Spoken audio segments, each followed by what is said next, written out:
तो इस लेक्चर में हम लोग स्टार्ट करने वाले हैं ट्रांसपोर्टेशन। ट्रांसपोर्टेशन के अंदर हम लोग देखेंगे कि कैसे कोई भी सब्सटेंस एक जगह से दूसरी जगह ट्रांसपोर्ट होती है बॉडी के अंदर, ऑर्गेनिज्म के अंदर, चाहे वो एनिमल हो या फिर वो प्लांट्स हो। तो इसमें हम लोग किस किस चीज़ का ट्रांसपोर्ट करते हैं? तो पहला है फूड, दूसरा है oxygen, carbon dioxide, hormones, waste material. इस सब का हमारे बॉडी के अंदर ट्रांसपोर्ट होते रहता है। ट्रांसपोर्ट इन ह्यूमन बींग्स में हम लोग देखेंगे कैसे हार्ट पंप करता है ब्लड को, कैसे ऑक्सीजन सेल्स तक पहुंचता है, कैसे कार्बन डाइऑक्साइड सेल से निकल करके बाहर एटमॉस्फेयर में फिर से आता है। ये सब चीज़ अब हम लोग इसमें डील करने वाले हैं। तो जब पंपिंग का बात आएगा, जब सर्कुलेशन का बात आएगा, तब कौन सा सिस्टम आता है? सर्कुलेशन के लिए हमेशा कौन सा सिस्टम आएगा? Circulatory system. कौन सा सिस्टम आया है? Circulatory system. ठीक है, इसके अंदर कौन कौन से ऑर्गन इन्वॉल्व है, इन सब के बारे में हमें पढ़ना है। तो स्टार्ट करते हैं। आवर पंप द हार्ट से। हार्ट एक मस्कुलर ऑर्गन है जिसका काम होता है धड़कना। वो धड़कता है क्यों? क्योंकि ब्लड को उसको पंप करना होता है। पंप करके वो क्या करता है? ब्लड को पूरे सेल्स तक, पूरे ऑर्गन्स तक हमारे रिच करवाता है, सो डैट ऑक्सीजन हर जगह पहुंचे, कार्बन डाइऑक्साइड हर सेल से निकल के वापस लंग्स तक जा पाए। अब जानते हैं कि हार्ट के अंदर कितने चैम्बर होते हैं। 4 चैम्बर होते हैं हार्ट के अंदर। Right atrium, right ventricle, left atrium and left ventricle. Heart का पोजीशन क्या होता है? तो इन बिटवीन द लंग्स होता है। ये दिख रहा है आप लोगों को? देखिए, इधर लंग है, दोनों साइड में लंग्स है, और बीच में क्या प्रेजेंट है? हार्ट। हार्ट कौन से शेप का होता है? तो क्लेफ्ट शेप का होता है। क्लेफ्ट मतलब मुट्ठी का आकार। ये है ना मुट्ठी, बस इतना ही उसका शेप होता है, इतना ही उसका साइज भी होता है। अब चलते हैं हार्ट के डायग्राम पे। ये डायग्राम दिख रहा है? इस डायग्राम में हार्ट का हम लोग पहले स्टार्ट करते हैं चैम्बर से। हार्ट के कितने चैम्बर थे? 4 चैम्बर। कौन कौन से?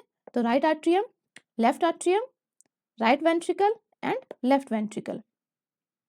राइट आर्ट्रियम कहाँ प्रेजेंट है? तो राइट साइड में प्रेजेंट है, एट राइट साइड। और राइट साइड के भी कहाँ प्रेजेंट है? तो अपर में प्रेजेंट है। एंड राइट वेंट्रिकल कहाँ प्रेजेंट है? तो राइट साइड में प्रेजेंट है, लेकिन एट लोअर।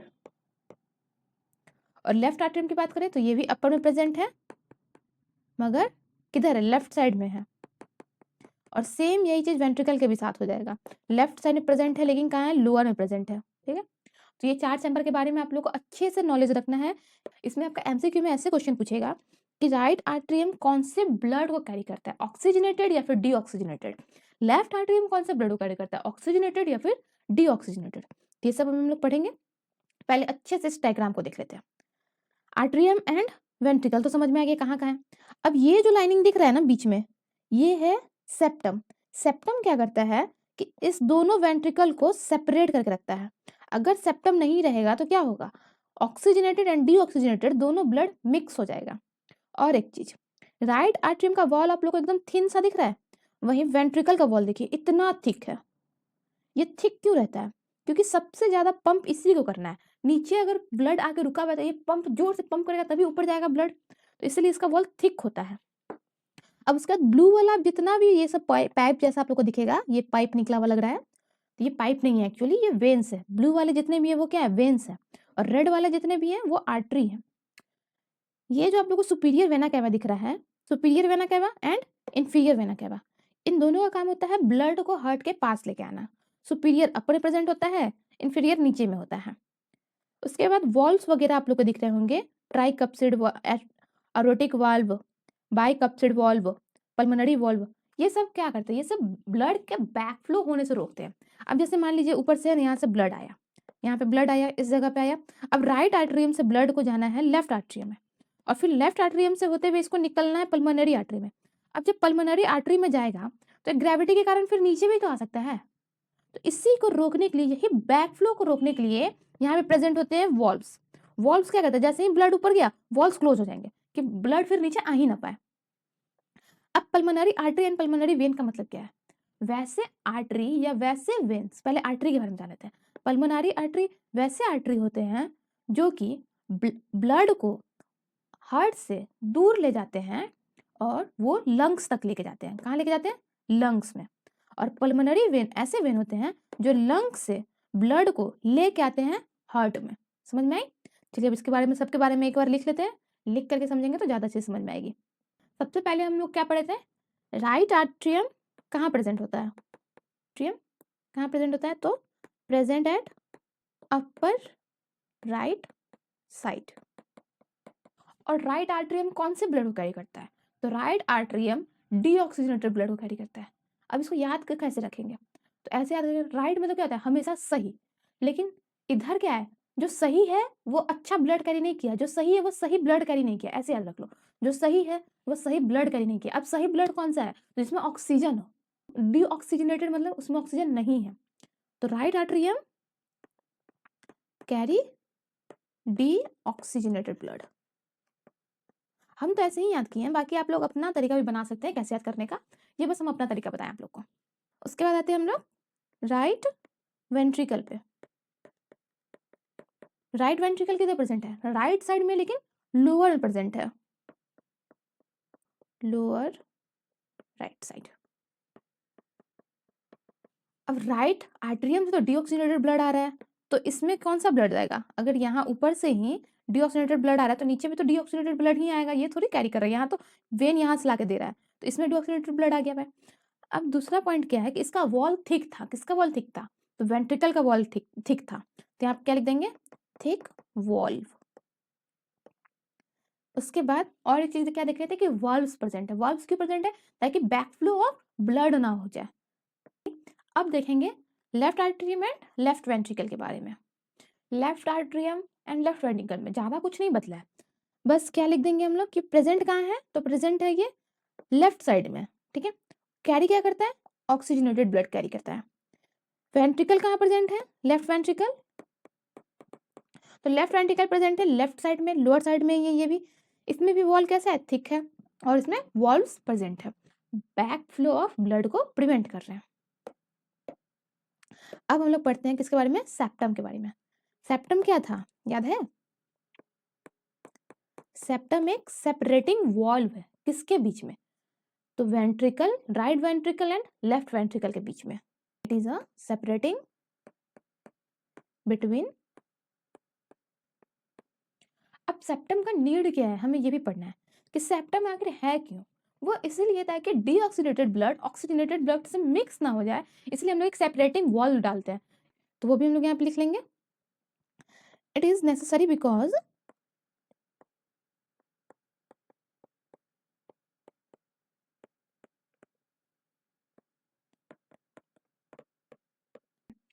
तो यहाँ पे ये क्यों नेसेसरी है, ताकि हमें ये हेल्प करता है किस चीज में, तो ये प्रिवेंट करता है ऑक्सीजनेटेड ब्लड को डीऑक्सीजनेटेड ब्लड में मिक्स होने से। इसका दो रोल है, सेप्टम का कितना रोल है, दो रोल है। पहला रोल क्या है कि एक सेपरेटिंग वॉल के जैसा बिहेव करता है, किसके बीच में, तो right ventricle and left ventricle बीच में।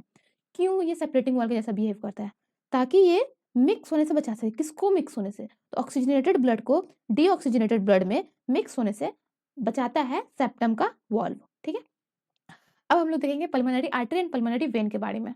तो आर्टरी और वेन के बीच में हम लोग डिफरेंस देखने वाले हैं। आर्टरी का काम क्या होता है, ऑक्सीजनेटेड ब्लड को कैरी करना, सिर्फ पल्मोनरी आर्टरी को छोड़ दे तब सारा आर्टरी ऑक्सीजनेटेड ब्लड ही कैरी करता है, और ये ब्लड को हार्ट से दूर ले जाता है, ए से आर्टरी एंड ए से अवे, इस तरीके से याद करिएगा, ए से आर्टरी ए से अवे, ब्लड को हार्ट से दूर ले जाने का काम है। इसके जो वॉल्व होंगे आर्टरी के, जब आप क्रॉस सेक्शन करिएगा तो देखिएगा इसका वॉल्व थिक होता है। वो थिक क्यों होता है, क्योंकि जब हार्ट ब्लड को पंप करता है तो वो बहुत प्रेशर में करता है, बहुत हाई प्रेशर में। अगर वो थिन रहेगा तो वो फट जाएगा, उतना हाई प्रेशर वो बर्दाश्त ही नहीं कर पाएगा, इसलिए वो मोटा रहता है। एंड वेन में, तो वेन क्या कैरी करता है, डीऑक्सीजनेटेड ब्लड को कैरी करता है, पल्मोनरी वेन को छोड़ दे तब। और ये इसका काम क्या होता है, हार्ट तक ब्लड को लेके आना, कहाँ से कहाँ लेके आएगा, बॉडी सेल से हार्ट में लेके आएगा वो ब्लड को। मतलब अगर यहाँ पे बॉडी का सेल सब है और यहाँ पे हार्ट है, तो यहाँ से यहाँ लेके जाने का काम किसका है, वेन का है, और यहाँ से यहाँ लाने का काम किसका है, आर्टरी का है। समझ में आई बात, आर्टरी का क्या काम है, हार्ट से बॉडी सेल्स तक लाना, बॉडी सेल से हार्ट तक ले जाने का काम किसका है, वेन का है। तो अगर बॉडी सेल से लेके जाया जा रहा है, इसका मतलब क्या है, वहां से कार्बन डाइऑक्साइड को कैरी किया जाएगा और ऑक्सीजन बॉडी सेल्स को दे देगा, कौन दे देगा, आर्टरी दे देगा, और वेन क्या किया, कार्बन डाइऑक्साइड को कैरी कर लिया, डीऑक्सीजनेटेड ब्लड हो गया। इसके वॉल्स थिन होते हैं, इनको कोई हाई प्रेशर में सेल हम लोग नहीं देते हैं, सेल जो होता है नॉर्मल ही दे देता है, कार्बन डाइऑक्साइड देगा, उसमें कोई प्रेशर नहीं रहेगा, तो उसको पतला भी रहेगा तो कोई दिक्कत नहीं है। लेकिन हाँ, इसमें वॉल्व्स होते हैं। वॉल्व्स क्यों होते हैं, क्योंकि बैक फ्लो ऑफ ब्लड यहाँ भी हमें प्रिवेंट करके रखना है, वो वापस से नहीं चले जाए, वो वापस से वही सेल तक नहीं पहुंच जाए, इसलिए हम लोग वॉल्व्स यहाँ पर देते हैं। अब होता है ट्रांसपोर्टेशन इन ह्यूमन बींग्स में हार्ट के अलावा और कौन कौन से चीज हैं सिस्टम में इन्वॉल्व जो हेल्प करते हैं, तो दूसरा है ब्लड। ब्लड का इतना अभी तक जिक्र आगे आना ही था इसको। इसके कंपोनेंट क्या क्या है, तो इसके कंपोनेंट है plasma, red blood cell, white blood cell and platelets.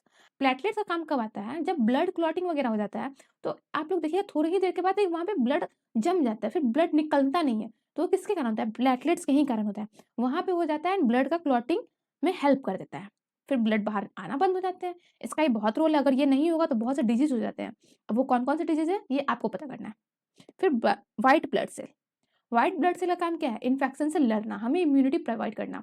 हमारे लिए सबसे ज्यादा अगर कोई लड़ता है, हर दिन अगर कोई लड़ता है, तो वो व्हाइट ब्लड सेल ही है जो आपके लिए लड़ रहा है। बाकी कोई नहीं लड़ेगा इतना जितना व्हाइट ब्लड सेल लड़ता है। सेकंड है red blood cell. Red blood cell का काम क्या है? ऑक्सीजन को कैरी करना। और ये ऑक्सीजन क्यों कैरी कर पाते हैं? क्योंकि इनके पास हीमोग्लोबिन होता है। 4 है प्लाज्मा। प्लाज्मा का सिंपल काम होता है ट्रांसपोर्टेशन का।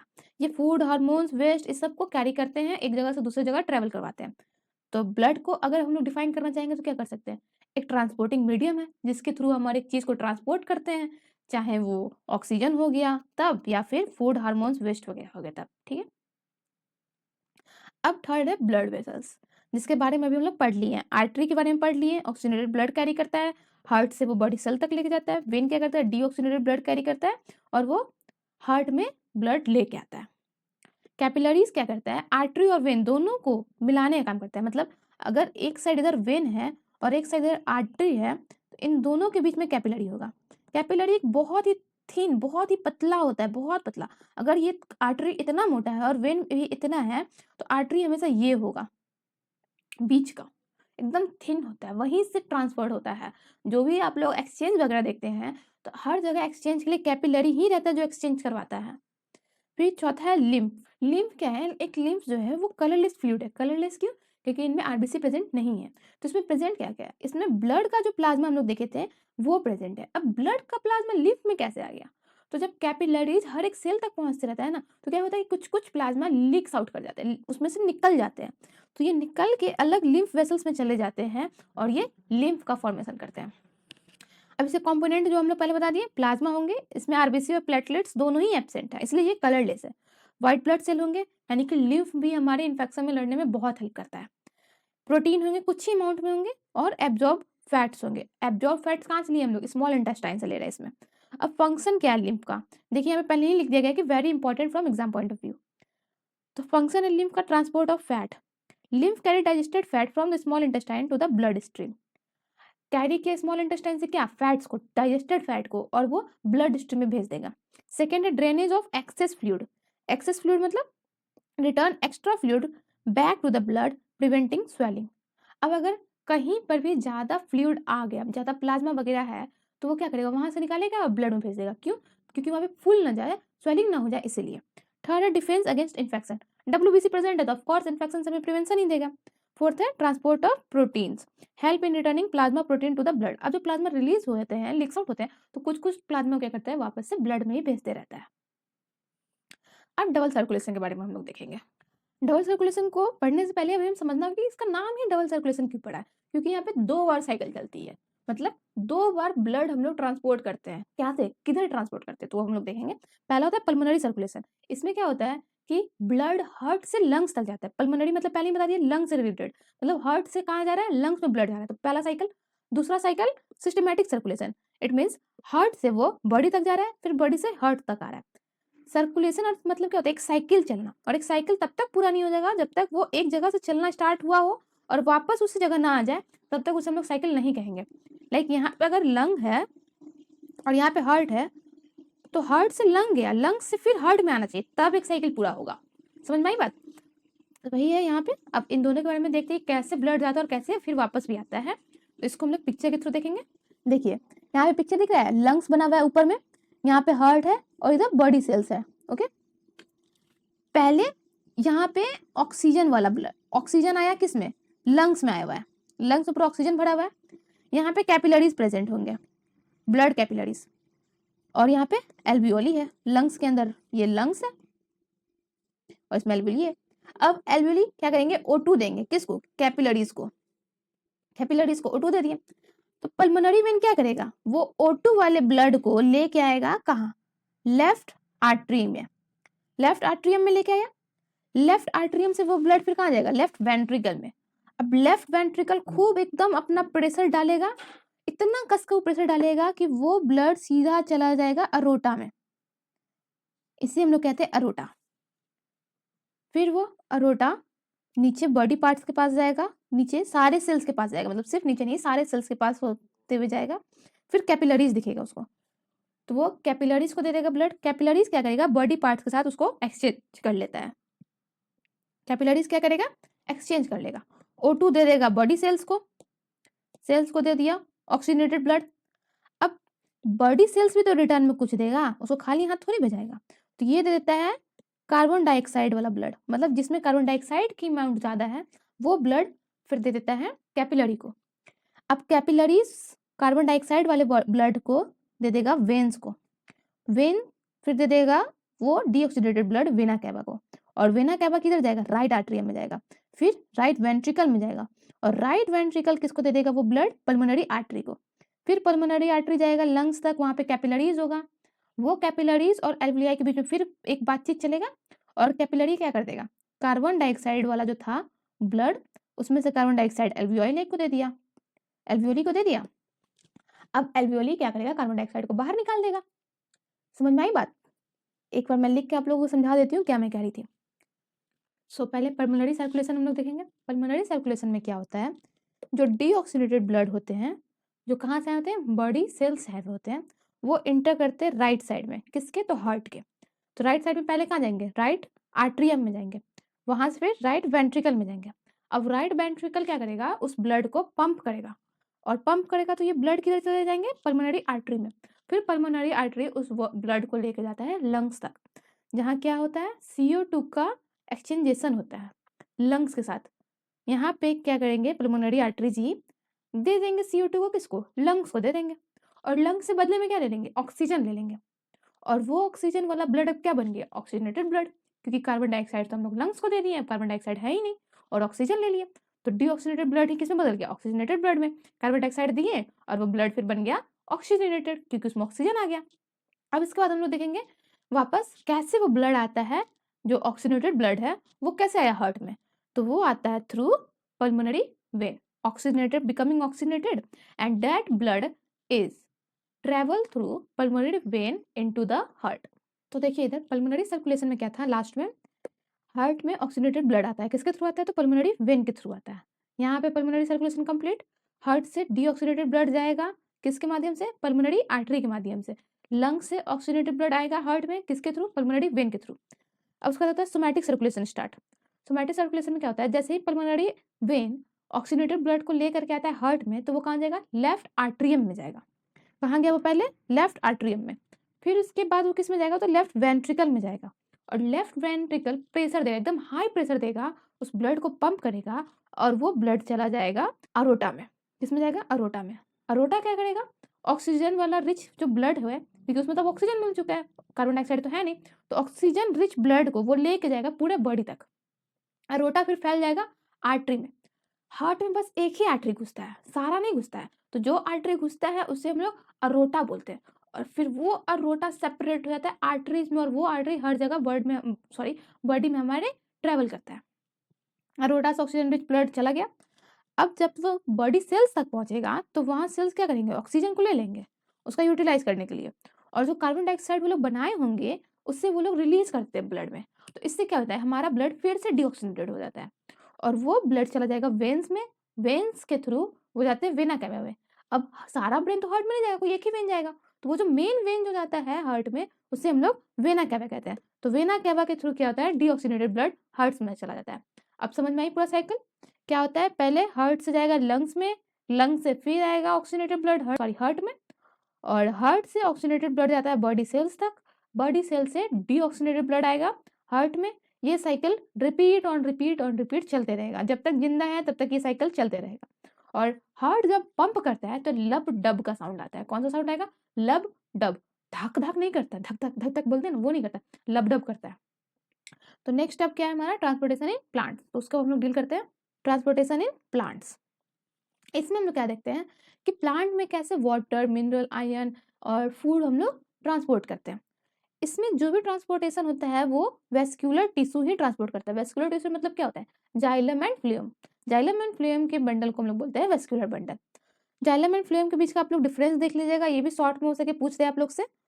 तो पहला तो ये है कि जाइलम वाटर को ट्रांसपोर्ट करता है, वाटर के साथ साथ मिनरल को ट्रांसपोर्ट करता है। और कहाँ से कहाँ ट्रांसपोर्ट करता है? रूट से स्टेम एंड लीव्स तक ट्रांसपोर्ट करता है। और जाइलम का जो मूवमेंट होता है वो यूनिडायरेक्शनल होता है, मतलब एक ही दिशा में चलेगा। देखिए ये एरो है ना, ये एरो बस ऊपर जा रहा है, नीचे नहीं आ रहा है, तो वैसे ही बस ऊपर जाएगा, नीचे नहीं आएगा। फ्लेम क्या करता है? ये फूड को ट्रांसपोर्ट करता है। और फूड कहाँ बनता है? जहाँ फोटोसिंथेसिस होगा, मतलब लीफ में। लीफ में फूड बना, और लीफ से फूड को हर जगह जाना है, चाहे वो रूट्स हो तब, या फिर अपर मोस्ट पार्ट हो स्टेम का तब, या फिर कहीं लीफ, कोई लीफ है जो अपना खाना नहीं बना पा रहे हो, तो वहां तक भी भोजन को पहुंचाना पड़ता है। तो इसका मूवमेंट क्या हो जाएगा? बाय डायरेक्शन, मतलब दोनों डायरेक्शन में करेगा, ऊपर भी और नीचे भी भेजेगा। और जाइलम मोस्टली किस सेलों से बना होता है? तो डेड सेलों से बना हुआ होता है। जाइलम मोस्टली डेड सेल से बना होता है, एंड फ्लेम जो है वो मोस्टली लिविंग सेल से बना होता है। तो ये 2-3 डिफरेंसेस हैं जो आप लोग देख लीजिएगा, बहुत ही ज़्यादा इंपॉर्टेंट है। जाइलम के अंदर जाइलम वेसल्स होते हैं, जाइलम के अंदर और ट्रैकेट्स भी होते हैं, एंड जाइलम फाइबर्स भी होते हैं। फ्लेम के अंदर कैम्पेनियन सेल्स, सिव ट्यूब्स, ये दोनों मेन होते हैं जो ट्रांसपोर्टेशन में हेल्प करते हैं। इसके अलावा फ्लेम पैरेन्काइमा भी होते हैं जो लिविंग होते हैं। देखिए ट्रांसपोर्ट ऑफ वाटर में क्या होता है कि रूट से होना चाहिए, पता ही है कि रूट ही एब्जॉर्ब करता है वाटर को। तो एक पेड़ बना लीजिए पहले, सबसे सुंदर सा। इसमें पहले हम लोग देखेंगे क्या होता है कि रूट जो होते हैं, रूट पहले आयंस को अपनी तरफ कैरी करते हैं, आयंस को सॉइल में से खींचते हैं। तो आयन क्या होंगे? सॉइल में से खत्म होने लगेंगे। आयंस जैसे ही खत्म होंगे, खत्म मतलब क्या होगा? वो रूट में आ जाएंगे। अब प्लांट के रूट में आना स्टार्ट कर जाएंगे क्या? आयंस। प्लांट के रूट में आ गए आयन। अब यहाँ पे क्या होगा? ये जो रेड वाले हैं, रेड से मैं डोनेट कर रही हूँ किसको? आयन को, ठीक है। और ब्लू डॉट है वो रिप्रेजेंट कर रहा होगा वाटर को, ओके। अब सॉइल के अंदर क्या हो गया? वाटर का अमाउंट ज्यादा हो गया, आयन का अमाउंट कम हो गया है। तो यहाँ पे डिफ्यूजन प्रोसेस स्टार्ट होगा। डिफ्यूजन के थ्रू क्या होगा? ये वाटर अपने आप ऊपर चले जाएंगे, अपने आप नहीं जाते। एक्चुअली क्या होता है ना डिफ्यूजन प्रोसेस में, कि जहाँ पे उस सब्सटेंस की क्वांटिटी कम होती है, तो वो सब्सटेंस हायर अमाउंट वाली जगह से लोअर अमाउंट की तरफ आता है। वैसे ही वाटर यहाँ पे क्या है? हायर क्वांटिटी में है, तो वो हायर क्वांटिटी से कहाँ जाएंगे? लोअर क्वांटिटी की तरफ जाएंगे। रूट वेयर में उनका अमाउंट क्या है? कम है एज कम्पेयर टू सॉइल। तो वाटर मूव करेंगे, डिफ्यूज करेंगे सॉइल से रूट्स में। तो यहाँ पे रूट में आ गए। अब रूट में तो आ गया, ठीक है, लेकिन रूट से ऊपर कैसे जाइए? ऊपर यहाँ तक कैसे ट्रेवल करें? तो इसके लिए जनरेट होता है सक्शन प्रेशर। अब ये सक्शन प्रेशर क्या है? तो जो लीफ दिख रहा है आप लोगों को, ये अंदर मैंने लीफ बनाया है, इस लीफ क्या करता है? ट्रांसपिरेशन प्रोसेस करता है। अब ट्रांसपिरेशन प्रोसेस क्या है? ट्रांसपिरेशन प्रोसेस एक ऐसा प्रोसेस है जिसके थ्रू प्लांट अपने बॉडी में से वाटर को लॉस करता है। जब एक लीफ आप लोग देखिएगा, तो लीफ के पीछे आप लोगों को दिखेगा माइक्रोस्कोप्स के अंदर कि उसके अंदर ना पोर होते हैं, जिसे हम लोग स्टोमाटा कहते हैं। स्टोमाटा से क्या होता है कि वाटर निकलता है, रिलीज होता है, और वो वाटर क्या होता है? बाहर एटमॉस्फेयर में वाटर वेपर के फॉर्म में मिक्स हो जाता है। तो अब जैसे जैसे वाटर यहाँ से रिलीज होना स्टार्ट होगा स्लीप में से, पहले मान लीजिए स्लीप में भरा हुआ था वाटर, पूरा पूरा भरा हुआ था। अब इन्होंने ट्रांसपिरेशन प्रोसेस कर दिया। ट्रांसपिरेशन प्रोसेस करने के कारण क्या हुआ कि वाटर बाहर आ गया, वाटर ड्रॉपलेट्स बाहर आ गए। अब ये तो खाली हो गया, लेकिन रूट्स हेयर के पास तो वाटर अबंडेंट में है, उनसे तो कोई मांग ही नहीं रहा है। इस चीज को फिर से समझिए क्या हुआ है यहाँ पे। अभी इस लीफ में भर के एकदम वाटर था, अभी बाहर कोई वाटर रिलीज नहीं हुआ है। अब ये लीफ क्या करेगा? ट्रांसपिरेशन प्रोसेस करेगा। अब ट्रांसपिरेशन प्रोसेस किया है तो क्या हुआ? इसमें जो वाटर था वो बाहर रिलीज हो गया। बाहर रिलीज हो गया मतलब वो खाली हो गया। ये क्या हो गया? खाली हो गया। और यहाँ पे क्या हो गया? वाटर वेपर्स आ गए। अब इस लीफ को चाहिए फिर से वाटर, क्योंकि ये ट्रांसपिरेशन प्रोसेस कर दिया, तो ये बगल वाले से लेगा, इससे ले लेगा। अब इससे लेगा तो वो खाली हो जाएगा।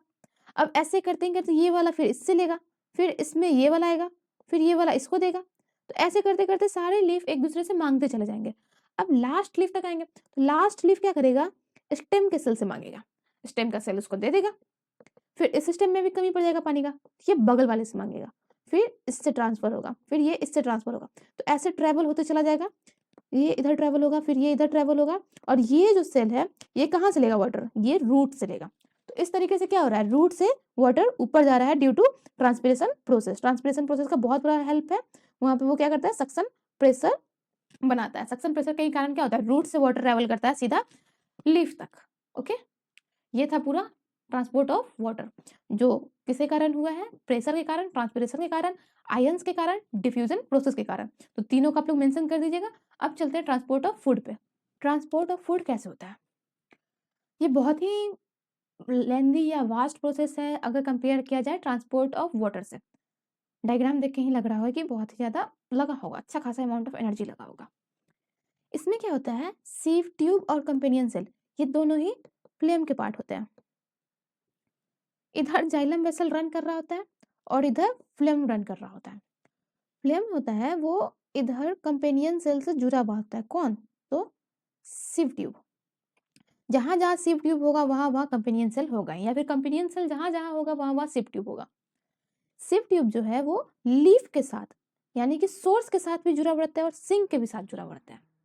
सोर्स मतलब वो जो सुक्रोज देगा, जो फूड देगा, और सिंक मतलब वो जिसको जरूरत है उस चीज की।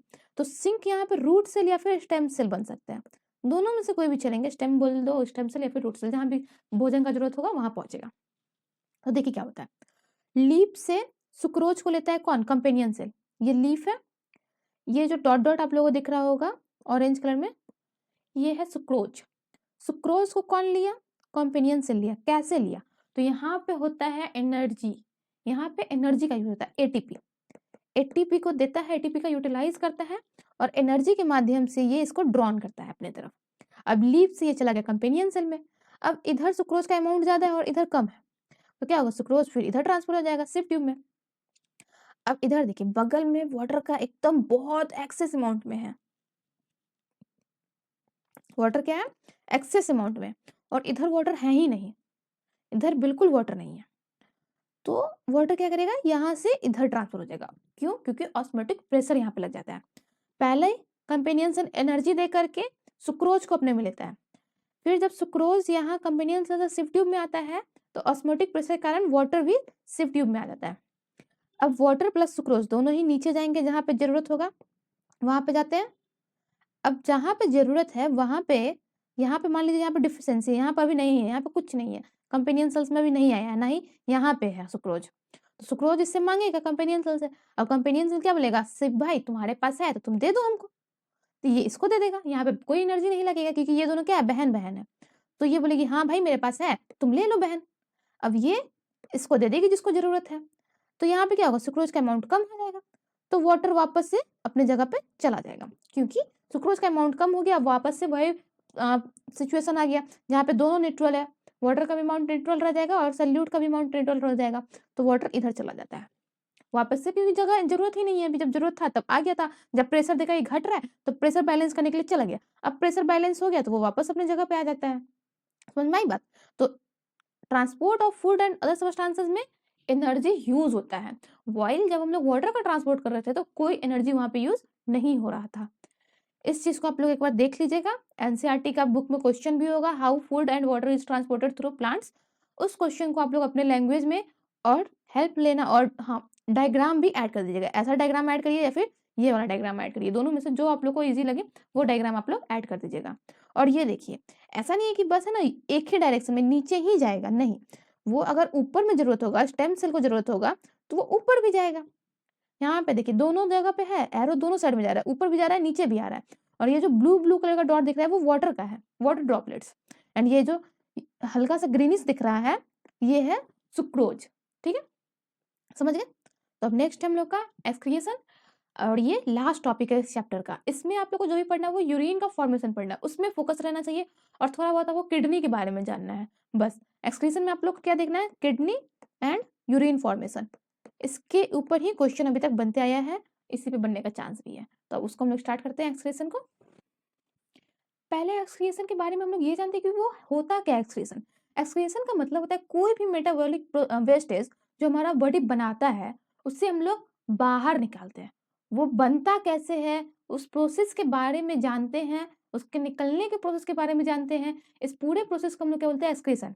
इसमें क्या होता है कि मेटाबॉलिक वेस्टेज जो प्रोडक्ट बनते हैं हमारे बॉडी में, तो वो कैसे बने, उसको हम लोग रिमूव कैसे करते हैं, और रिमूव करने का जरूरत क्या है, हम उसे बॉडी में स्टोर कर लेंगे। तो जरूरत है रिमूव करने का, अगर रिमूव नहीं करेंगे तो वो टॉक्सिकेंट बन सकता है, वो हमारे बॉडी के लिए बहुत ही हानिकारक हो सकता है।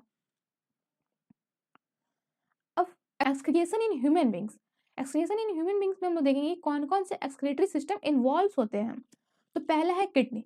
किडनी एक बीन शेप स्ट्रक्चर में पाया जाता है और किडनी दो होते हैं, दोनों साइड प्रेजेंट होते हैं, राइट एंड लेफ्ट साइड में भी। इसका काम क्या है, ये ब्लड को फिल्टर करता है। फिल्टर करता है मतलब क्या, छन्नी से छान देता है, नहीं। ये क्या करता है, इसमें से जो यूरिया होते हैं, एक्सेस साल्ट होते हैं और जो वाटर होते हैं उसे रिमूव कर देता है। ब्लड में यूरिया, एक्सेस साल्ट और वाटर इसको रिमूव करेगा और इन सबको बॉडी से बाहर कर देगा और जो फिल्टर्ड ब्लड है उससे वापस बॉडी में भेज देता है। और किडनी क्या करता है, यूरिन का फॉर्मेशन करता है। किडनी स्टूल का फॉर्मेशन नहीं करता है। स्टूल का फॉर्मेशन हम लोग डाइजेशन में देखे थे, जो एनस से बाहर निकलता है। यहाँ यूरिन का फॉर्मेशन हो रहा है, तो एक्सक्रीशन को इजेशन से कभी भी कंफ्यूजन नहीं होना है। यूरेटर का काम क्या है, यूरेटर किडनी से यूरिन को कैरी करता है, यूरिनरी ब्लैडर तक ले जाता है। यूरिनरी ब्लैडर का काम क्या है, तो टेम्पोरली कुछ टाइम तक ही ये स्टोर करके रखता है यूरिन को। और यूरेथ्रा का काम क्या है, यूरिन को बॉडी से बाहर निकाल देना। डायग्राम के साथ देखते हैं कौन कहाँ प्रेजेंट होता है। तो ये देखिए, द ह्यूमन एक्सक्रीटरी सिस्टम, इसमें जो आप लोगों को ब्लू लाइन से दिखेगा वो वेन होता है, पहले ही बताया, और ये वेना कैवा है। एंड जो रेड लाइन से है वो आर्टरी होता है और ये अरोटा है। अब ब्लड तो आता है अरोटा से, ब्लड आया किडनी में गया, और इस ब्लड में क्या है, बहुत ही सारा इम्प्योरिटी है। किडनी क्या करेगा, इम्प्योरिटी निकालेगा, ब्लड को फिल्टर करेगा और जो साफ ब्लड होंगे इसमें से दे देगा। साफ ब्लड मतलब ये नहीं कि कार्बन डाइऑक्साइड को हटा देगा, नहीं, यूरिया को हटाएगा, एक्सेस साल्ट को, वाटर को हटाएगा, और जो ब्लड अब फिल्टर हो चुके हैं उसे वेना कैवा को दे देगा। और यहाँ पे क्या आ जाएंगे, यूरिया आ जाएंगे, एक्सेस साल्ट आ जाएंगे, वाटर आ जाएंगे, ये सब आ जाएंगे। यूरिन का फॉर्मेशन होगा किडनी में। अब वो यूरिन कहाँ जाएगा, यूरेटर में जाएगा। यूरेटर एक पाइप है, ये पाइप दिख रहा है, इस पाइप के थ्रू यूरेटर जाएगा यूरिनरी ब्लैडर में। ये एक पाउच है, ये पाउच क्या करेगा, स्टोर करके रखेगा यूरिन को। और फिर नीचे जो निडल शेप में दिख रहा है, इधर इसको यूरेथ्रा बोलते हैं, और यूरेथ्रा से यूरिन बाहर निकल जाता है। अब यूरिन का फॉर्मेशन कैसे होता है, यूरिन कैसे बनता है उसे हम लोग देखते हैं। ये डायग्राम एनसीईआरटी से उठाया हुआ है, आप लोग के बुक में भी मिल जाएगा। ये नेफ्रॉन है, किडनी का सबसे स्मॉलेस्ट यूनिट। इंपॉर्टेंट है इसके बारे में जानना, इसका स्ट्रक्चर वगैरह सब बहुत इंपॉर्टेंट है। एक बार मैं बना के दिखा देती हूँ स्ट्रक्चर, आप लोग भी अपने कॉपी में बना लीजिएगा। इस डायग्राम में मैंने अभी बस नेफ्रॉन का सिंपल सा स्ट्रक्चर बनाया है। ये जो कप से आप लोग को दिख रहा है, ये है बोमेंस कैप्सूल, और अंदर वाले पार्ट को हम लोग बोलते हैं ग्लोमेरुलस। क्या बोलते हैं, ग्लोमेरुल्स, और इसको कप वाले को ग्लोमेरुल्स। सॉरी, ये नेफ्रॉन का बहुत ही सिंपल स्ट्रक्चर मैं अभी बनाई हूँ। ये जो कप से स्ट्रक्चर है इसको बोलते हैं बोमेंस कैप्सूल, एंड ये जो अंदर वाला स्ट्रक्चर है जहाँ ब्लड वेसल्स आते हैं उससे हम लोग बोलते हैं ग्लोमेरुल्स। अब यहाँ पे इस जगह पे ब्लड वेसल्स रहेंगे, और जो ब्लड वेसल्स को लेके आता है, ये लाइन जो आप लोग को दिखा होगा, ये वाला, इससे हम लोग बोलते हैं एफेरेंट आर्ट्रियोल। कौन सा आर्ट्रियोल, एफेरेंट आर्ट्रियोल।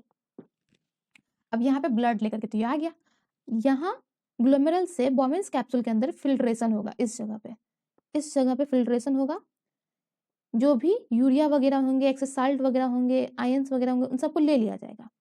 और भी कुछ न्यूट्रिएंट यहाँ पे आ जाते हैं साथ में, लेकिन फिल्टर हम लोग मोस्टली किसको कर देते हैं, ग्लूकोज, अमाइनो एसिड सबको फिल्टर आउट कर देते हैं उसमें से, और वो वापस से हम लोग वेना कैवा के थ्रू भेज देते हैं। अब इसी में से एक इफेरेंट आर्ट्रियोल निकलता है। वो आर्ट्रियोल क्या करता है, नेफ्रॉन को चारों तरफ से ऐसे घेर लेता है, ऐसे इस तरीके से पूरा रनिंग आउट करता है। किसकी तरफ, तो नेफ्रॉन की तरफ। ये पूरा आप लोग का आता है प्रॉक्सिमल कन्वोल्यूटेड ट्यूब्यूल तक, मतलब ये है प्रॉक्सिमल कन्वोल्यूटेड ट्यूब्यूल, ये एरिया, और ये लूप ऑफ हेनले को कवर करता है। ये पूरा लूप ऑफ हेनले को कवर करता है। ये कवर इसलिए करता है कि जब हम लोग अल्ट्रा फिल्ट्रेशन वगैरह करेंगे तो फिल्टर के जो सब्सटेंसेस निकलेंगे, जो न्यूट्रिएंट निकलेंगे, तो ये ब्लड स्ट्रीम में डायरेक्टली हम लोग भेज सके, इसलिए ये रनिंग आउट करते रहता है उसी के इर्द गिर्द में। समझ में आई बात।